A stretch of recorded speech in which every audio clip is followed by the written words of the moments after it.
Welcome to Dishing Up Nutrition, brought to you by Nutritional Weight and Wellness. I am Teresa Wagner. I am a registered and licensed dietitian. And today our topic is about the thyroid. Did you know that 3/4 or 75% of adults in the US are either overweight or obese? And with those statistics, it makes sense that I have many clients with a goal to lose weight. And of course, they want to lose it fast. When weight loss is slow, we want a reason. Oftentimes in counseling, questions about the thyroid come up. They may ask, do I have a thyroid problem?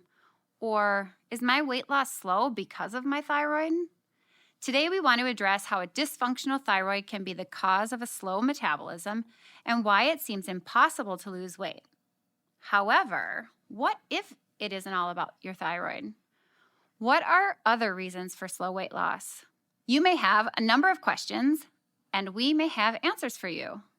Joining me is Elizabeth Leopard, who is a licensed nutritionist with a master's degree in clinical nutrition from the National University of Natural Medicine in Portland, Oregon.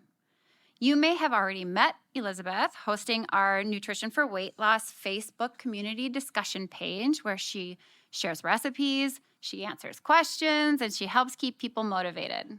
I love watching her lives. They're filled with great ideas. I think people that think that we as nutritionists and dietitians, that this is all easy for us, but we look to each other and we look to our clients actually for motivation and inspiration to keep us on track as well. So welcome to the show, Elizabeth. Thanks, Teresa, and good morning to all of our listeners this morning. Looking at the thyroid in depth is not new to me or Teresa. We've actually both spent a lot of time researching and writing out information about the thyroid for our clients, and actually made a new handout for our fellow nutritional weight and wellness dietitians and nutritionists. And this explains key points about what the thyroid needs nutritionally to function well and what happens when your thyroid lacks nutrients. Yes. And if we think about it, your brain needs key nutrients to maintain your memory. Your heart needs key nutrients to function well. And your thyroid, it also needs nutrients to support your energy and metabolism. We need to feed our brain. We need to feed our heart. And we need to feed our thyroid key vitamins, minerals, and antioxidants. Elizabeth and I will dive into that a little more later. And we have also asked Marianne, our culinary nutrition educator, to stop by the show today to share a recipe that can help feed your thyroid. But before we do that, Elizabeth and I want to talk about everyday habits that can slow down weight loss. That's right. Actually, processed food companies add salt and sugar to their food products and remove the fiber and nutrients. So this way we'll keep eating more because without the fiber and nutrients, we're never really satisfied. Later, Marianne will share a real food recipe of grilled steak with chimichurri sauce. Would you have ever thought that steak would be supportive to the thyroid? Well, I think you and I would think that, but I don't know that in general that's what the thought is, that, wow, I'm having this lovely steak. It's supporting my thyroid. Right. I want to share some other possible reasons why we are just finding it so difficult to lose weight. Did you know that when rabbits are fed food with sugar or salt, they often eat twice as much food than if there wasn't sugar or salt added? Most processed foods have either sugar or salt, or maybe even both, added to the food. Here's a did you know from Dr. Johanna Budwig, a famous nutritionist. She found that when they added partially hydrogenated oil to food, both humans and animals ate up to 6 times more food. Thank goodness that those partially hydrogenated oils were banned from our food use in 2018. And while those are banned, I am sure that you have noticed that most processed foods contained refined, damaged, man-made fats. Many of these processed foods have soybean oil listed as one of the first ingredients on the label, which is one of those refined, damaged fats. And when you eat damaged fats, they damage you. So what you're saying is that perhaps the high rate of obesity in the US relates maybe not so much to low thyroid function as it does to all the damaged refined fats Excess salt, excess sugar, excess additives such as MSG. Okay, I have one more. Did you know? Animals which are fed foods containing MSG when they're young grow up to become obese animals, and they're fed this on purpose to plump them up. Yeah, it's so interesting that, MSG, it just kind of tickles the brain in the right way in order to make you want to eat more. There's a certain brand of pretzels that is hot right now. And I had to take a look at the label after one of my friends told me that she was addicted to them. Sure enough, what gives that pretzel that addictive quality? MSG. So, we also know and we understand that low thyroid function can play a role in having difficulties in losing weight. Our thyroid really is our metabolism regulator. And as dietitians and nutritionists, we not only look at your thyroid function, but at all aspects of your eating and health to find a plan to help you lose weight. Now, let's move on to knowing and understanding the role that the thyroid plays in your health and metabolism. Right, so we might think of an underactive thyroid as causing low energy, and that's because the thyroid does play a large part in the amount of energy we have. So, getting back to some anatomy here, the thyroid is a small butterfly shaped gland in the front of the neck and can become inflamed and swell in size. The swelling of the thyroid can have several different reasons, including most commonly Hashimoto's thyroiditis, also Graves' disease, even iodine deficiency, which can lead to a goiter. So, in centuries past, we might have heard of goiters more often. So, what might have caused that back then? Well, an iodine deficiency is the common cause of development of a goiter. So, when iodine was added to our salt, fewer people then developed goiters. The thyroid hormone thyroxine is actually made up of 64% iodine, so we need that iodine in our foods, thus the need for that iodized salt. However, there are certain foods that increase the risk of developing goiters, resulting in poor functioning thyroid. And these foods are actually some of our favorite health foods, mostly in the cruciferous veggie family. So think cabbage, Brussels sprouts, kale. So these nutrient powerhouse foods that we often encourage for a healthy diet can actually, if eaten in excessive amounts, cause harm for some people. Another food that's linked to thyroid dysfunction and is a food we strongly encourage people to avoid as much as possible is soy. If you have a family history of thyroid problems and are concerned about your thyroid health, we recommend that you shy away from using these soy products like soy milk, soy burgers, soy protein isolate in protein powders and protein bars, or really any food containing soy. So, soy also has been found to be estrogenic and has the potential to even increase cancer risk. Yeah, so it doesn't sound like soy is something that we should be eating too often, right? Right. And we often caution people away from using soy. And we also say, let's just look at how much iodine is in some of the supplements that you're taking. So, oftentimes, when people have a thyroid issue, they look to the nutrients that are thyroid supportive and decide to start supplementing with iodine. That can cause a problem with the thyroid. So, what we want to do is really look more towards natural food sources of iodine, such as iodized salt. When I have clients that come in and they have a thyroid issue, that is one of the questions that I ask them too is, are you using sea salt? And if they are, I ask them, is your salt iodized? Because unknowingly, they might not be getting enough iodine in their diet because really salt is probably the number one place that we get iodine in our diet. Another place that we can get some natural iodine is from kelp or from eating seafood. And those are great places to get your iodine. You are listening to Dishing Up Nutrition, brought to you by Nutritional Weight and Wellness. Today, we are sharing some basic information about keeping your thyroid healthy. Welcome back to Dishing Up Nutrition. If you think about it, practicing good nutrition, so taking time to eat, shopping for real food, preparing and cooking at home, these are all habits of self-care. So how are you doing with your self-care? We can help you develop habits of self-care and actually practice them so you can overcome your health challenges.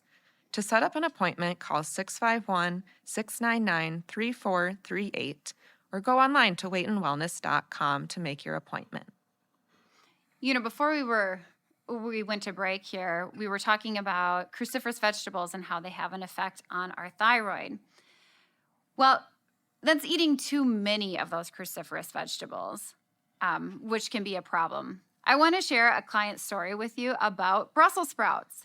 One of my past clients who was trying to control her diet and weight, she decided that she would eat Brussels sprouts for dinner most nights because, well, Brussels sprouts are high in fiber and low in calories. It just makes sense, right? Mm-hmm. And I thought that she was just eating, a cup of Brussels sprouts. But then she started having thyroid issues. When I questioned her about the amount of Brussels sprouts she was actually eating, I discovered that she was eating 2 bags of Brussels sprouts every night, the equivalent of over 6 cups every single night. After a few months, she developed a deficiency of iodine from eating that excessive amount of Brussels sprouts day after day. Cruciferous vegetables, they contain compounds called goitrogens, which they can disrupt the uptake of iodine to the thyroid. So with this client, it taught me an important lesson. I needed to learn to ask my clients the quantity of foods that they are eating. Now, for you that cruciferous vegetables aren't your favorite, this is not to discourage you from eating these veggies. Rather, include them along with a variety of other types of vegetables. It's not an excuse to skip them because problems with cruciferous vegetables in the thyroid are relatively rare. So we just want to keep that in mind that Right. cruciferous vegetables are good. We are not discouraging you from having them, but eating, 6 cups with a meal or even, juicing is really popular too. Mm-hmm. And if we're juicing lots and lots of kale because it's really easy to juice down, that can cause a problem with the thyroid. So have some with your meals, Mm-hmm. but not be excessive, just like lots of things in life, right? I Right. mean, too much of a good thing is not necessarily a good thing. Right. Well, and most often we're encouraging people to eat more veggies, so we don't want to discourage you Yes, by right. not eating your Brussels sprouts. So this was kind of a rare case, but now let's dive deeper into the understanding how low thyroid function, which is often called hypothyroidism. 90% of all hypothyroidism or low functioning thyroid problems is caused by an autoimmune disorder. So, Hashimoto's thyroiditis is what we see most often with this. This might be new information, but Hashimoto's is actually the most common out of all autoimmune diseases. The thyroid gland becomes inflamed and dysfunctional, so it's helpful to be tested for thyroid antibodies to determine the level of inflammation of your thyroid. So, we encourage clients, if we suspect that their symptoms might be caused by an underactive thyroid, to ask for a thyroid antibody test. Right. We do that. And, sometimes they're like, well, what specifically do I ask for? Certainly your doctor will likely know that when you ask for a thyroid antibody test, what to run. But if you want the specific name, thyroid peroxidase is one of the tests, and so is the TGAB test. So those both test for the thyroid antibodies. Well, you might be wondering, how does the thyroid become inflamed anyway? Certain foods, environmental toxins, can cause the thyroid gland to become inflamed.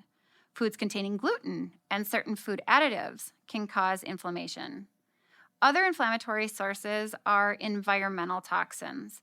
These environmental toxins can be chemicals such as BPA found in plastics. It can be glyphosate, a chemical found in pesticides.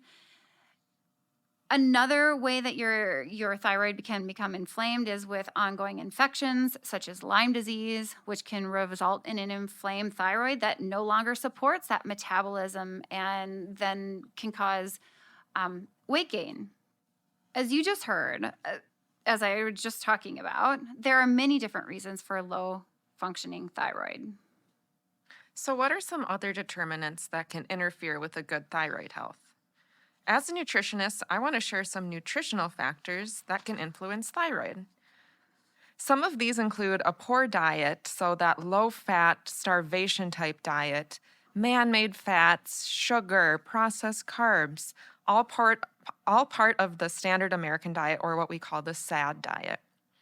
Other causes might be eating inflammatory foods, especially gluten grains, and we so often see that correlation to hypothyroidism and a gluten sensitivity. Sugar, being exposed to environmental toxins. Additionally, lifestyle factors like long term chronic stress, lack of sleep, excess estrogen from hormone replacement therapy or hormone birth control for long periods of time.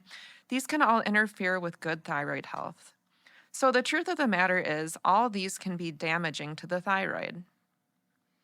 Right. And when people want to lose weight, too often they cut calories and they cut out eating good fats, which results in having an incomplete diet. To have a well functioning thyroid, it is necessary to fuel the thyroid with key nutrients from a real food diet. You cannot out supplement or out medicate a poor diet. And sometimes we forget that good nutrition helps our medications work better. What does the thyroid actually need to function well? Well, it's necessary to eat animal protein, 10 to 14 ounces of meat or fish to be exact. You also need 4 to 6 cups of vegetables each day and about 7 tablespoons of natural fat like butter, olive oil, coconut oil, avocado oil, and don't forget that 8 to 10 glasses of filtered water as well. Yeah, so okay, all those numbers sound great, but what does that actually look like in a day? So what do you do for, say, breakfast? How can Right. we start to get that protein in the morning? Right. So, one of the recipes I like to make from our website is called the fast frittata. So, of course, it's got eggs. You can throw in a nitrate free sausage for extra protein.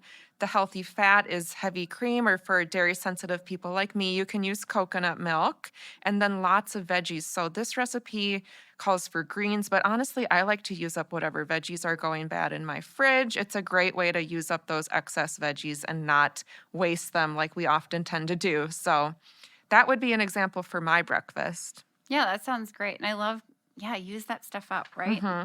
Because we spend so much money on our food, I right? know. Especially when you buy those organics. Yep. Yep. It's just a shame to throw them away. Uh-huh. Yeah, and then as I'm thinking of lunch, we really want to continue with getting that protein, that fat, and those vegetables at lunch. So one of the recipes that I really like and have been playing around with lately is the mango chicken salad. I love the regular chicken salad with the grapes, but the mango chicken salad is just a fun spin on our chicken salad recipe. So you're getting good quality protein in that chicken in that salad. And then there's mango salsa in it. And I really just like to short everything I do. I try to make it fast. Hmm. And so I like to buy the mango salsa that you can find in the produce section that's pre-made for you. So you can just mix that mango salsa in with the chicken. And then we have our healthy fat as the mayo. And we really recommend people buy mayos that use healthy oils in them. And my favorite healthy mayo are basically the ones that use avocado oil as the only oil for the oil in that mayo. So we have our chicken, we have the mango, we have some red bell pepper that comes a lot of times in those salsas. We have mayo for the fat. I don't know if I already said that. And then I like to put it on a bed of greens, and just it really ups the nutrient profile by having that bed of greens rather than putting it on a piece of bread. And it's just a really lovely, filling, light and fresh Hmm. lunch. Yeah. Yeah, I've made it before too, and it not only tastes great, but it looks really pretty too with all those different bright colors. So Yeah. it's really fun. So for dinner, I like to kind of make things easy, and I'm a big fan of one sheet meals. So, kind of tossing on maybe a fillet of salmon, some roasted asparagus, or, bell peppers, onions, whatever kind of veggies you prefer. Throw that all on one sheet pan, and dinner really couldn't be easier than that. So, there's my protein, my veggie, and for the healthy fat, I love to roast my veggies in avocado is probably my favorite, avocado oil, or you could use butter as well, kind of whatever um, natural oil you prefer. So that's kind of my dinner go to. So, Well, that sounds great. yeah. And you're listening to Dishing Up Nutrition, and we are discussing the health of your thyroid. I thought I would share some symptoms of low thyroid function. Constipation is one symptom, depression is another, as well as hair loss and thin, brittle nails. Elevated cholesterol numbers are also signs of low thyroid function. Some of you may not know this, but your thyroid influences your metabolism and weight control. To function properly, your thyroid needs to have a wide range of key nutrients. Stay tuned as we will be sharing what important nutrients you should include in your diet. Welcome back to Dishing Up Nutrition. Perhaps you suspect your thyroid needs more nutritional support because you're cold all the time, you're gaining unexplained weight, you're having memory issues, feeling tired all the time, your hair is falling out, you have brain fog, or maybe all of the above. Maybe you're even on a thyroid medication, but you're still having many symptoms.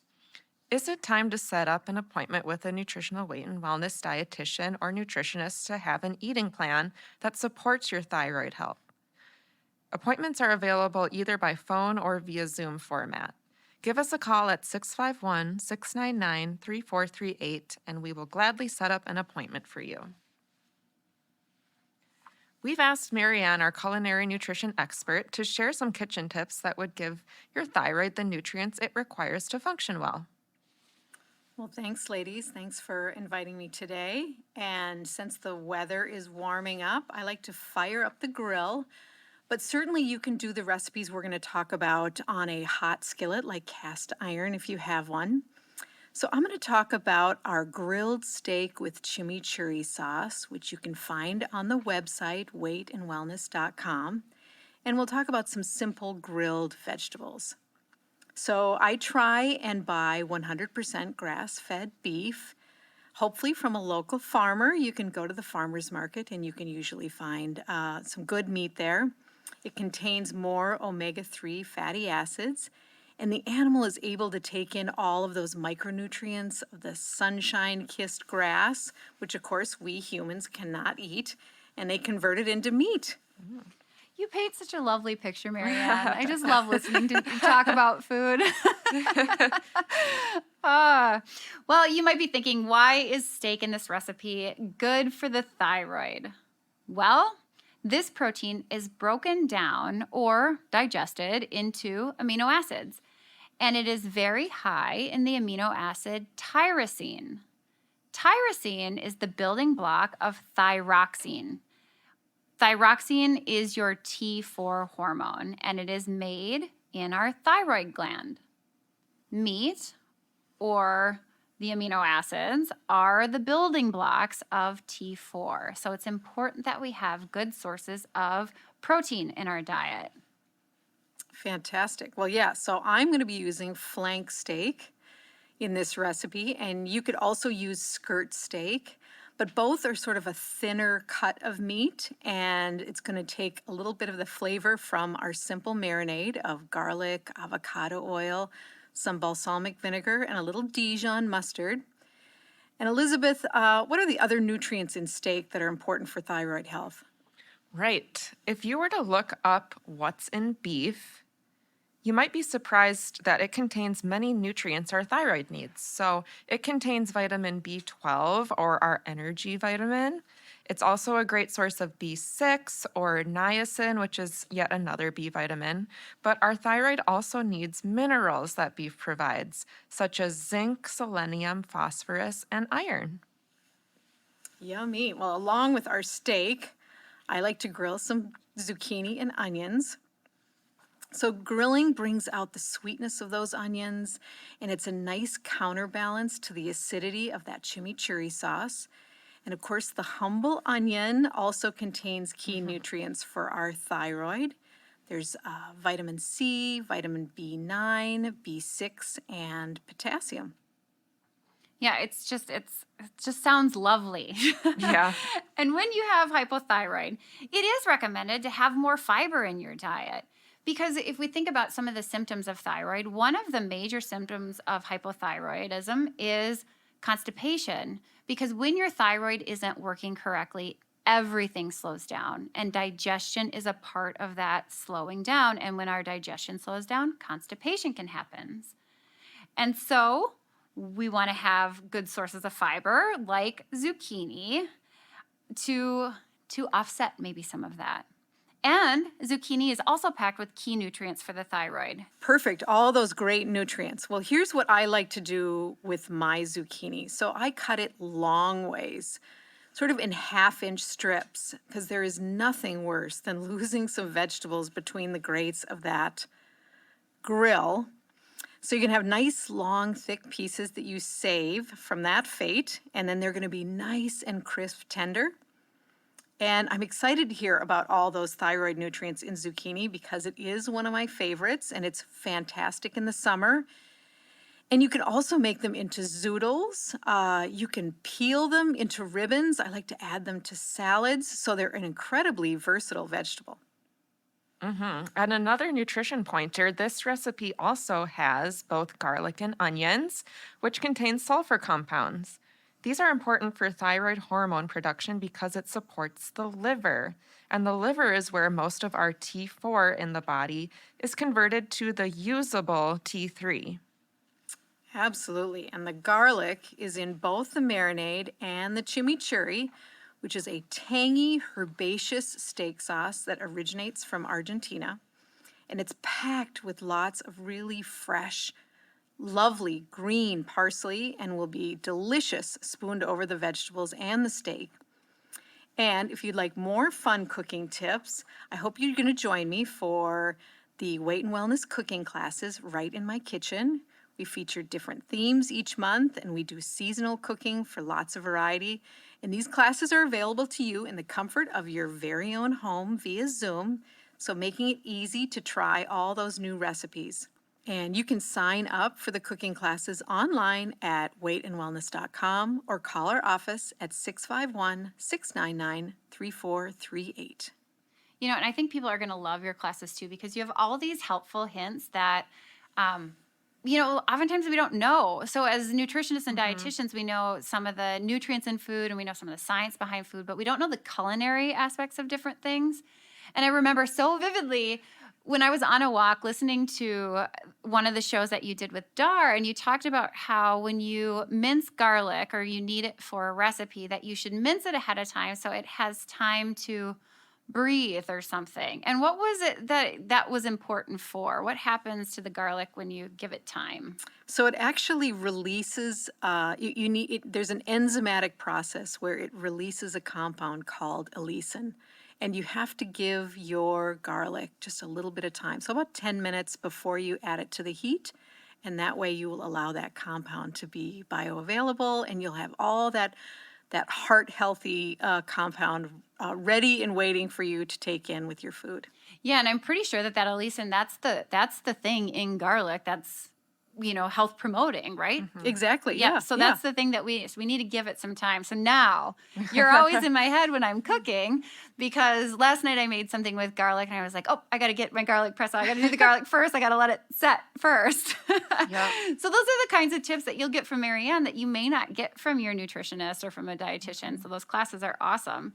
Another thing that's in that recipe that she talked about was the parsley. And parsley is actually great for digestion. That's why it's set on your plate, I believe. And Marianne, you can verify that if this is true too, that parsley is great for helping you break down your food. So that little sprig of parsley that you get on your plate when you're at the restaurant can help with being a part of that digestive process. Do you know any more about why that's there? Is it more of a bitter and stimulating bile production? Is that what it does? I believe it is, yeah. And it's usually it's with curly leaf parsley, but I believe you can do Italian flat leaf parsley as well. So that does the bitter compounds start to get your juices flowing, so to speak, and it helps with digestion. Yeah. So either eat that first, stimulate digestion, or eat it at the end to freshen your breath. Yeah, but don't leave it on the plate. Yeah, it's not just to look pretty like we always thought. Yeah, that's right. Right, it has a purpose. And parsley, actually, if you eat it in a higher quantity, it's got great detoxification properties to it too. And foods that have detoxification process or properties to them, they are great for your liver. And like Elizabeth had said earlier, that's where T4 is converted into T3. So having a really good functioning liver by eating, foods that are naturally detoxifying of the liver, like parsley, we are eating foods that are thyroid supportive. All right. So it is time for our third break. You are listening to Dishing Up Nutrition. Here is a quick recap of what could be interfering with your thyroid health. First of all, a poor diet. Maybe it's a low-fat, low-calorie, starvation type diet. Could it be lack of protein in your diet, or maybe it's eating refined man-made fats? It could be overconsumption of sugar, or eating too many processed carbohydrates, or maybe it's eating inflammatory foods or being exposed to environmental toxins. Maybe it's something like long-term stress or lack of sleep. Perhaps it's excess estrogen from hormone replacement therapy or from hormonal birth control. Food makes a difference with your thyroid health. Welcome back to Dishing Up Nutrition. Due to COVID-19 restrictions, we're offering all our classes online or in a Zoom format. We have a number of class series available that you meet once a week, and we have even 1-hour topic type classes too if you don't want to commit to the full 12-week classes. We also have new cooking classes available to you with our chef, Marianne. Nutrition really does affect every part of our body, and today we learned that that's no exception to maintaining a well-functioning thyroid. You know, before break, we had talked about different things that affect the thyroid gland, different factors that interfere with that. And one of the things that we mentioned, but we really didn't go into, was how gluten can affect the thyroid. And I know, Elizabeth, you've done some research into this. So can you talk a little bit about why something from our food supply would affect a gland in our neck? Right. So I have clients saying, why would I have to go gluten-free because I have an underactive thyroid? How does that make sense? So I have to explain to them our intestinal lining is really only one cell thick. So it's very easy to get gaps in, the cellular structure of our intestines, often referred to as leaky gut, might be a term that you've heard before. So what can happen then is food particles can enter through our bloodstream through those holes in the intestine. So when gluten enters the bloodstream, the proteins in gluten are so molecularly similar to the proteins in our thyroid. So it's a term we coin as molecular mimicry, is something you might have heard before. So basically, our immune system starts attacking these foreign particles that slip through the holes in our intestine. And since it's attacking gluten, it gets confused and starts attacking the thyroid since the molecules are so similar.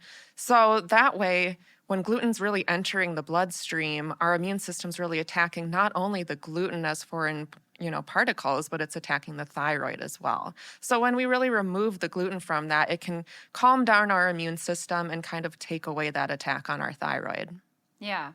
Yeah, it's all interconnected. Our body is all interconnected. Right. The foods that we eat affect our intestinal tract. When our intestinal tract is compromised, things get out into our bloodstream, and then they get out systemically, and they start affecting the thyroid or wherever else it can affect. So, okay, well, since we have a chef here, I think maybe we should take advantage of it. And okay, so a lot of times we're talking about lunch before and how we put our chicken salad over a bed of greens. But many people are always like, well, if I'm not having gluten, if I'm not having that bread, I'm not having pasta, what do I do instead? How do I make my meals work?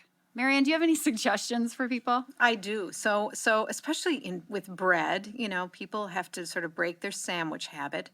And a good way to do that I've found is I switch my bread out for some collard greens. So you can take the stem and the center rib out of the collard green, and you could put some of that chicken salad and just sort of roll it up kind of burrito style. That's delicious. You can also use nori rolls. And obviously we all know about nori from sushi. So it's that green sheet around the outside of your sushi. Okay, so I just learned that. I'll just let you all know that when we were talking about this, I was like, Marianne, what is nori again? I've had sushi. I'm familiar with what she was talking about, but I didn't know that it was nori. Yeah. And so you can buy it in sheets, and you find it sort of in the international down the international aisle of your grocery store, and it's actually high in iodine. Yeah. And so you could put that chicken salad and roll that up in your nori roll, and it is fabulous. It's Yum. really a great way to get rid of that bread habit. Oh, nice. That is a really good tip. I think I might have to try that because they do. I mean, really, for me, as I'm looking at the different iodine sources, I don't eat seafood that often. I love it, but Hmm. I don't make crab and lobster very often. I rarely have shrimp. And I don't really eat a lot of seaweed. So this would be a way to expand out of my iodized sea salt into something Hmm. else that has some iodine in it naturally. So You that's a can real, get nori flakes too, can't you? Yes, you Nori can. flakes Yeah, to sprinkle like yeah. salt. As a spice mixture, you can do that. It's fantastic. Yeah. so what would you put it on? So, oh my gosh, you could put it on rice. It could be sort of in your at the end of your stir fry. It's sort of at the top. You sort of mix that in, and it gives you that little. It's a little briny and salty. It's delicious, and I think it's a nice finishing touch to a stir fry for sure. Yeah. Hmm. Okay. Well, interesting. All these good ideas. Here, Yeah. I'm learning so much today. And here I was just thinking, when we were talking earlier about zucchini, about spiralized zucchini, but apparently I'm just really stuck in the past with my gluten-free alternatives. And they're really not gluten-free. Hmm. When Elizabeth had mentioned, when we talk about going gluten-free, we're not talking about buying gluten-free products. Right. When you eat a real food diet, it just really is pretty naturally gluten free. Hmm. There are some real foods that contain gluten, but generally speaking, we just want to make substitutions with things like the zucchini noodles instead of pasta, maybe. That up the nutrient content, more fiber, more vitamins, more minerals. You can throw on some of your regular pasta sauce, whatever you like, whether it's a meat sauce or maybe you have the pasta sauce and then meatballs. Hmm. um, Really, there's so many alternatives, and it's just a matter of thinking outside of the sandwich box and thinking about other ways of doing it. Right. Right. Exactly. Another good thing is if you don't want to, say, dredge your fish fillets in flour, you can use almond flour. Is a Hmm. great way to pan sear your fish and have a little bit of a crispness on the outside. So a lot of people are eating fish. So I think it's a good way to do that instead of using a glutinous flour. Yeah, and then you kind of get that feeling of having that kind of fried, crispy fish that sometimes we miss when we're not having, our traditional fried fish fry, Yeah, yeah, right? Hmm. But you can yeah. still have, with the almond flour, and you can use coconut oil or avocado oil, or is there a better oil to use, Marianne, Yeah, to you do can some? use either of those because they're very high heat oil, which you want when you're searing. You can use ghee, which is clarified butter. That's also a good choice, and it tastes delicious. It really you can barely tell the Right. difference. It really is yummy. It's good for kids too, making chicken nuggets if you're wanting a better alternative for kids' chicken nuggets using that almond flour. Yeah, yeah, absolutely. And you use a high heat oil, and so that works out well. Hmm. Well, and a lot of my clients, they just can't even imagine what breakfast would look like without, maybe an English muffin or a piece of toast. I hear, I just don't feel done with my breakfast unless I have that piece of toast or that piece of bread or something that just helps me feel fuller longer. And I like to give suggestions. We often talk about sweet potatoes as an alternative to bread. But Marianne, I know you have some ideas as far as that's concerned, or some thoughts on it anyway. Yeah, you know what? It is interesting how the United States, in particular, has really created a culture around breakfast, and it so often contains glutinous foods with pancakes and toast and bread, and we really need to sort of get out of that habit and out of that culture and rethink breakfast as as eating leftovers from the night before. To cook a soft egg and put it over some roasted vegetables, or think of that breakfast meal just like you do lunch and dinner, and not specifically as breakfast. There's so many things that we can put into our breakfast that you don't typically think of as a breakfast food, and it's delicious and it will keep you satisfied all the way through lunch. Yeah, and also, it saves you a little bit of work if you're using your leftovers for breakfast. Absolutely. Yeah. Then Why start over when you can use something from the night before, which is fantastic. Yeah, I feel like a lot of other cultures actually do that. I think it's more of kind of again with that standard American diet, how we came up with this breakfast culture, and probably a lot of it's marketing too, with the cereals and frozen waffles and things like that. But it's really not a real food breakfast when you lean towards those boxed and packaged foods. So Yeah, I feel like we're conditioned for breakfast or dessert for breakfast. right. Well, over 12% of the US population will develop a thyroid condition. A primary cause of a thyroid problem is eating a poor diet. This is a simple recommendation to everyone: eat real food each and every day. Eat real animal protein, eat real organically grown vegetables, and real natural fats and oils. Your thyroid is a small gland that requires so many different nutrients. The thyroid gland plays a major role in metabolism and energy and your weight. So it's important to take care of your thyroid through eating real food. Our goal at Nutritional Weight and Wellness is to help each and every person experience better health through eating real food. It's a simple yet powerful message. Eating real food is life changing. Thank you for joining us today and have a wonderful day.